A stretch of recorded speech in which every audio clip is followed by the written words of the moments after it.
एक मामूली सी चिंगारी, एक छोटी सी बेकरी और पूरा लंदन आग की लैप्टन में घिरा हुआ था। यह साल 1666 की बात है, जब लंदन ने अपनी तारीख की सबसे भयानक आग देखी। क्या यह सिर्फ एक हादसा था या इसके पीछे थी कोई साजिश? सवाल आज भी जिंदा है। इस डॉक्यूमेंट्री में हम उस रात के सच की तह तक जाएंगे। क्या एक बेकर की भूल थी या किसी की प्लानिंग? चलिए शुरू करते हैं लंदन की उस भयानक आतिशदानी का सच। कहानी शुरू होती है एक ऐसी रात से जो लंदन के इतिहास में हमेशा के लिए दर्ज हो गई। एक ऐसी रात जो अपने साथ लाई एक भयानक अग्नि, एक ऐसा हादसा जिसने शहर का नक्शा ही बदल दिया। हम जा रहे हैं उस लंदन में जो 1666 में एक शांति भरा जीवन जी रहा था, अनजान इस बात से कि एक भयानक आग उसकी तरफ बढ़ रही है। द 2nd of September 1666 की रात एक ऐसी तारीख जो लंदन के लोगों के दिलों में हमेशा के लिए बस गई। ये वो रात थी जब सब कुछ बदल गया। पुडिंग लेन पर थॉमस फेरिनर की बेकरी से, एक छोटी सी बेकरी जो इस भयानक अग्नि की शुरुआत बनने वाली थी। पुडिंग लेन जो उस समय लंदन के दिल में थी, एक आम सी सड़क, लेकिन उस रात उसकी किस्मत बदल गई। रात को ओवन के अंगारे छूट गए। एक छोटी सी लापरवाही जो एक भयानक हादसे में बदल गई। अंगारे धीरे धीरे सुलग रहे थे, अनजान इस बात से कि वो कितनी बड़ी आग को जम देने वाले हैं। और फिर एक चिंगारी ने बेकरी को आग के हवाले कर दिया। एक छोटी सी चिंगारी जो धीरे धीरे बढ़ती गई और फिर एक भयानक आग में तब्दील हो गई। फरिनर का परिवार बच निकालने में कामयाब रहा। अपनी जान बचाकर वो भाग निकले, लेकिन वो नहीं जानते थे कि यह आग पूरे शहर को अपनी लपेट में लेने वाली है।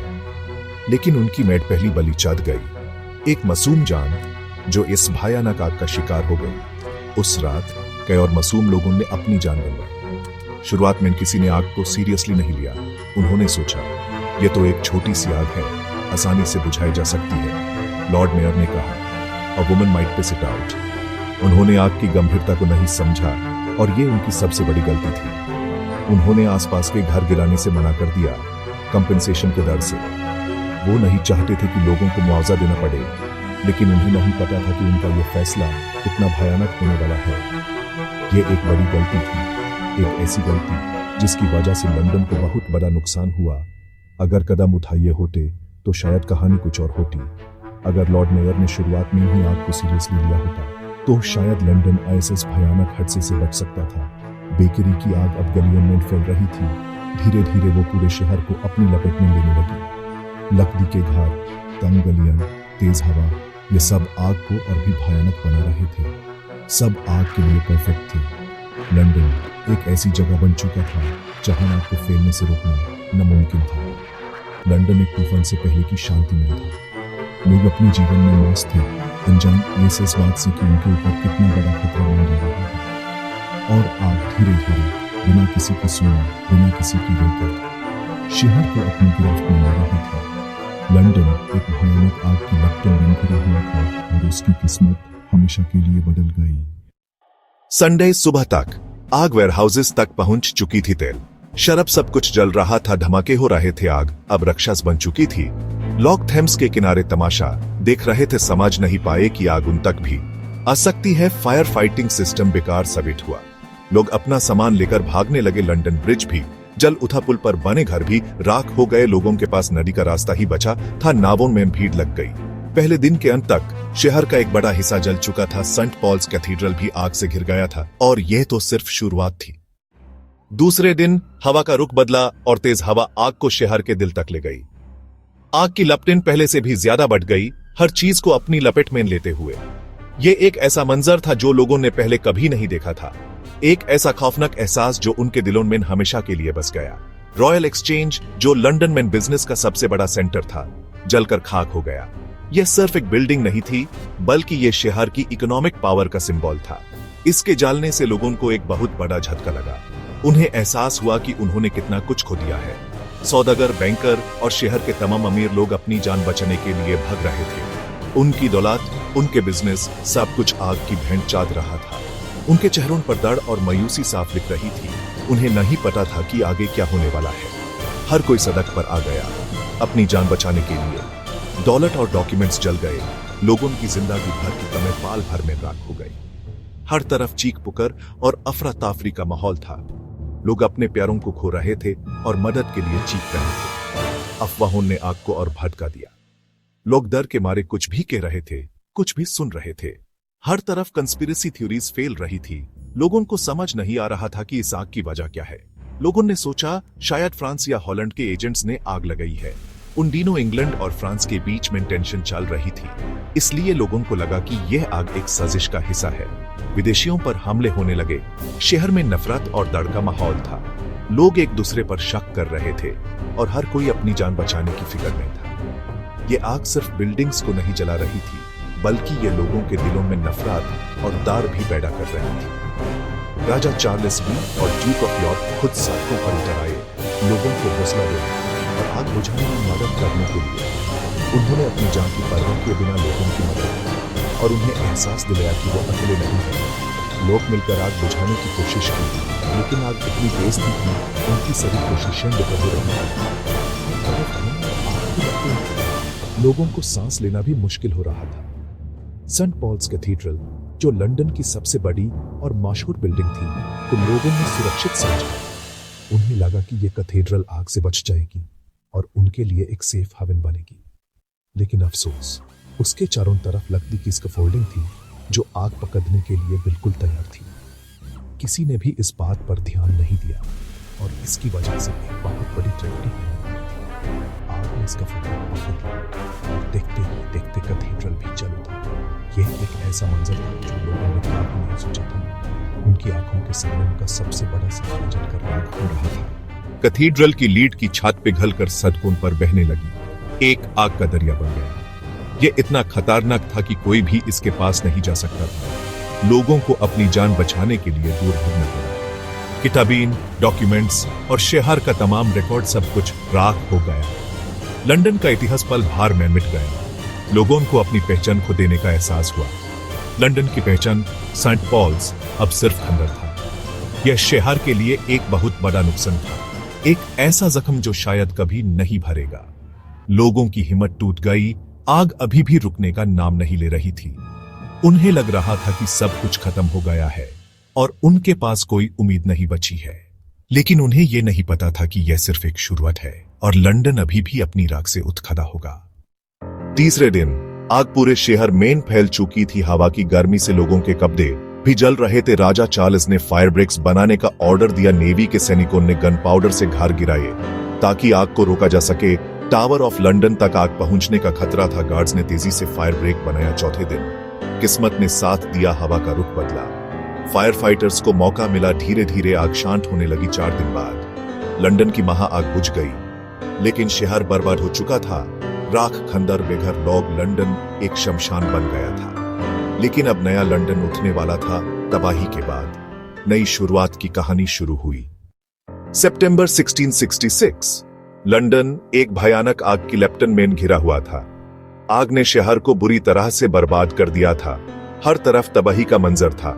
आग के बाद 13,000 से ज्यादा घर, 87 चर्च और जाने कितनी ही इमारतें जलकर खाक हो गई थी। हर तरफ धुआं और राख का समा था। सेंट पॉल्स कैथीड्रल, जो लंदन की शान हुआ करती थी, सब कुछ जल चुका था। सिर्फ ढांचा ही बाकी रह गया था। कैथीड्रल की चाट गिर चुकी थी और अंदर का सारा सामान बर्बाद हो गया था। 1 लाख से ज्यादा लोग बेघर हो गए। उनके पास ना तो सिर छुपाने की जगह थी, ना ही खाने को कुछ। लोग खुले मैदानों में रह रहे थे। उनके पास सिर्फ कुछ कपड़े और जरूरी सामान ही बचा था। रात को ठंड से बचना मुश्किल था और दिन में धूप से। राजा चार्ल्स ने शहर को दोबारा बनाने का जिम्मा उठाया। उन्होंने लंदन को फिर से उसकी शान दिलाने का संकल्प लिया। राजा ने तुरंत मदद का ऐलान किया और लोगों को हिम्मत दी। सर क्रिस्टोफर रेन को आर्किटेक्ट बनाया। उन्हें नए लंदन का नक्शा बनाने का काम सौंपा गया। रेन एक मशहूर आर्किटेक्ट थे और उन्होंने कई शानदार इमारतें डिजाइन की थी।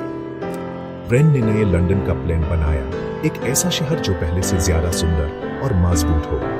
उनका विजन था कि लंदन को एक मॉडर्न और फंक्शनल शहर बनाया जाए। चौड़ी सड़कें जो आग को फैलने से रोक सकें और ट्रैफिक को आसान बना सके। पत्थर और ईंटों के घर जो लकड़ी के घरों से ज्यादा सुरक्षित थे। इन घरों को आग से बचाने के लिए डिजाइन किया गया था। बेहतर फायर फाइटिंग सिस्टम आग से निपटने के लिए। नई फायर ब्रिगेड्स बनाई गई और उन्हें बेहतर इक्विपमेंट दिए गए। पुरानी गलियां ज्यादा नहीं बदली, लेकिन नए कानून आए शहर को सुरक्षित रखने के लिए। लकड़ी के घर बैंड, ईंट पत्थर जरूरी। ये नया नियम आग से बचने के लिए बनाया गया था। सेंट पॉल्स कैथेड्रल को भी व्रेन ने दोबारा डिजाइन किया। उन्होंने एक शानदार और मजबूत कैथेड्रल बनाया जो लंदन की शान बन गया। रिकंस्ट्रक्शन में 50 साल लग गए। ये एक लंबा और मुश्किल काम था, लेकिन लंदन के लोगों ने हार नहीं मानी। लेकिन लंदन अपनी रात से दोबारा खड़ा हुआ। एक नया और बेहतर लंदन बनकर उभरा। नया लंदन पहले से ज्यादा मजबूत और सुरक्षित था। ये एक मिसाल था कि इंसान मुश्किल वक्त में भी हिम्मत नहीं हारता। इस आग ने शहर को तबाह किया, लेकिन नए लंदन को जन्म दिया। एक ऐसा शहर जो अपनी तबाही से सीख कर और भी मजबूत बना। आज भी एक मोन्यूमेंट इस आग की याद में खड़ा है। ये मोन्यूमेंट लंदन के लोगों की हिम्मत और जज्बे का प्रतीक है। लंदन ने तबाही से सीखा और खुद को बेहतर बनाया। शहर ने अपने इंफ्रास्ट्रक्चर को सुधारा और आग से बचने के लिए नए तरीके अपनाए। लेकिन आग का राज अभी भी बाकी था। आग कैसे शुरू हुई, यह आज भी एक रहस्य बना हुआ है। सबसे बड़ा सवाल, क्या यह आग एक्सीडेंट थी या साजिश? आधिकारिक तौर पर इस आग को थॉमस फैरिनर की बेकरी में हुई दुर्घटना माना जाता है, लेकिन उस वक्त इंग्लैंड का माहौल तनावपूर्ण था। फ्रांस, हॉलैंड से जंग, प्रोटेस्टेंट्स वर्सेस कैथोलिक्स। अफवाहों ने विदेशियों और कैथोलिक्स को दोषी बना दिया। कई बेगुनाह लोगों को मार दिया गया। कुछ लोगों ने कहा अमीरों ने पुराना लंदन जलाकर नया शहर बसाने की साजिश की, लेकिन कोई ठोस सबूत नहीं मिला। सब कुछ अंदाजी और अफवाहें थी। मशहूर एस्ट्रोलॉजर्स ने भी आग की भविष्यवाणी की थी। क्या यह सिर्फ इत्तेफाक था? लंदन की आग का सच आज भी एक राज है।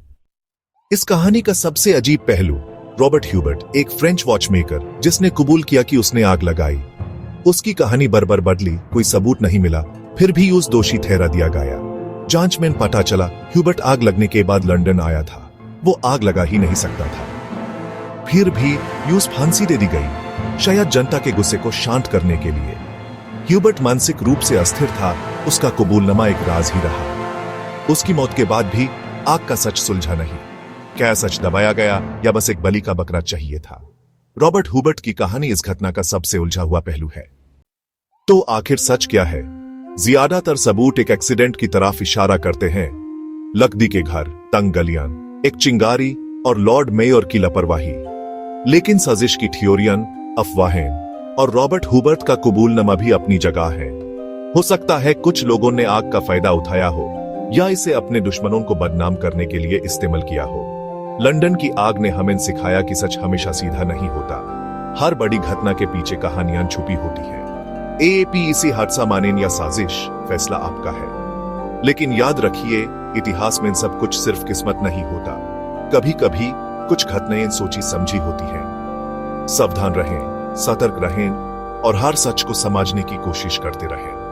क्या पता कौन सा सच किस पर्दे के पीछे छुपा हो।